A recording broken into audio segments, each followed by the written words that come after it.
नमस्ते। चलिए आज हिंदी ग्रामर की दुनिया में गोता लगाते हैं। आज हम भाषा की उस सबसे बुनियादी और ज़रूरी कड़ी को समझेंगे जिसके बिना कोई सेंटेंस बन ही नहीं सकता, मतलब संज्ञा, जो हर वाक्य की नींव होती है। तो चलिए शुरू करते हैं। जरा 1 मिनट के लिए अपने चारों तरफ देखिए। वो हर चीज जो आप देख सकते हैं, महसूस कर सकते हैं या जिसके बारे में आप सोच भी सकते हैं, उन सबका एक नाम है ना? और बस ग्रामर की दुनिया में यही नाम वो पहली सीढ़ी है जो हमें भाषा को समझने में मदद करती है। और इसी नाम को हम हिंदी में कहते हैं संज्ञा। अब इसकी परिभाषा बहुत सिंपल है। किसी भी इंसान, चीज, जानवर, जगह, कोई क्वालिटी, कोई फीलिंग, इन सब के नाम को ही संज्ञा कहते हैं।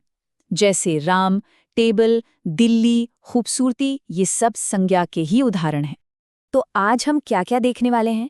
सबसे पहले हम समझेंगे कि भाई ये संज्ञा है क्या। फिर देखेंगे व्यक्तिवाचक और जातिवाचक में क्या फर्क है। इसके बाद उन संज्ञाओं की बात करेंगे जिन्हें हम सिर्फ महसूस कर सकते हैं, छू नहीं सकते। फिर हम समूह और द्रव्यवाचक संज्ञाओं को समझेंगे और आखिर में इन्हें पहचानने का एक बड़ा ही आसान तरीका देखेंगे और कुछ जरूरी बातें भी जानेंगे। तो चलिए शुरू करते हैं पहले पड़ाव से।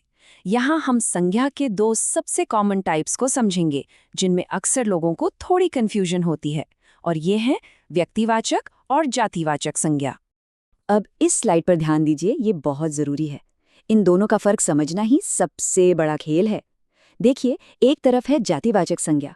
ये किसी पूरी कैटेगरी या ग्रुप का एक जनरल नाम है, जैसे लड़का या शहर।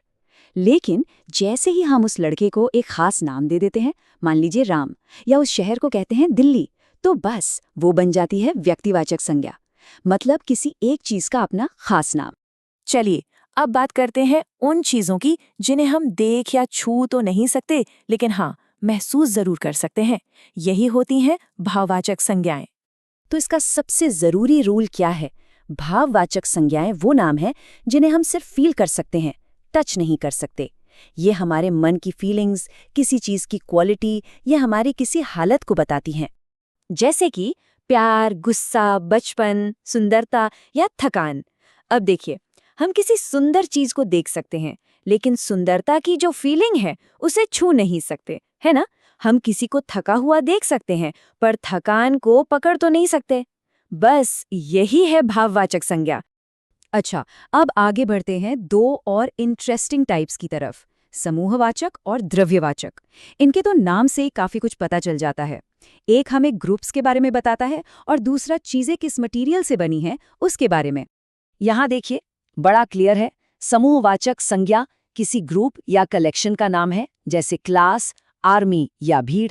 वहीं दूसरी तरफ द्रव्यवाचक संज्ञा किसी मटेरियल या सब्सटेंस का नाम है जिससे दूसरी चीजें बनती हैं, जैसे सोना, दूध या लकड़ी।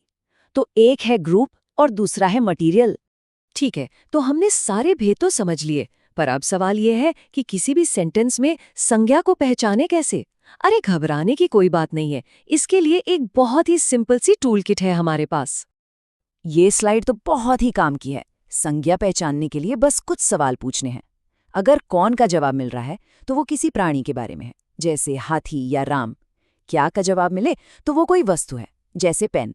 कहाँ का जवाब किसी जगह के बारे में बताएगा, जैसे जयपुर। और अगर कैसा महसूस हो रहा है, ये सवाल फिट बैठे तो समझ लीजिए वो भाववाचक संज्ञा है, जैसे कि खुशी। चलिए अब कुछ ऐसी खास बातें जान लेते हैं जो संज्ञा की समझ को और भी मजबूत कर देंगी। इनको आप प्रो टिप्स भी कह सकते हैं। एक बहुत ही इंटरेस्टिंग बात यह है कि भाववाचक संज्ञाएं अक्सर दूसरे शब्दों से भी बन जाती हैं। ये ग्रामर का एक बहुत ही क्रिएटिव हिस्सा है, बिल्कुल शब्दों के जादू की तरह। जरा इस स्लाइड को देखिए। यहाँ बच्चा, जो एक जातिवाचक संज्ञा है, उससे बन गया बचपन, जो एक भाववाचक संज्ञा है ना कमाल? इसी तरह सुंदर, जो एक एडजेक्टिव है, उससे सुंदरता बना, और पढ़ना, जो एक वर्ब है, उससे बनी पढ़ाई। इससे पता चलता है कि हमारी भाषा कितनी फ्लेक्सिबल है। और हाँ, एक आखिरी मजेदार बात, आज के मॉडर्न ग्रामर में कुछ एक्सपर्ट्स समूहवाचक और द्रव्यवाचक संज्ञाओं को अलग से नहीं गिनते। वो इन्हें जातिवाचक संज्ञा का ही एक सब टाइप मानते हैं। ये बात हमें याद दिलाती है कि भाषा के नियम भी कोई पत्थर की लकीर नहीं होते, वो भी समय के साथ बदलते रहते हैं। तो चलिए अब इस पूरी बातचीत के बाद एक छोटा सा चैलेंज। एक बार फिर अपने आसपास देखिए और सोचिए अगले 30 सेकंड में कितनी अलग अलग तरह की संज्ञा ढूंढ सकते हैं। व्यक्तिवाचक, जातिवाचक, भाववाचक, कोशिश करके देखिए।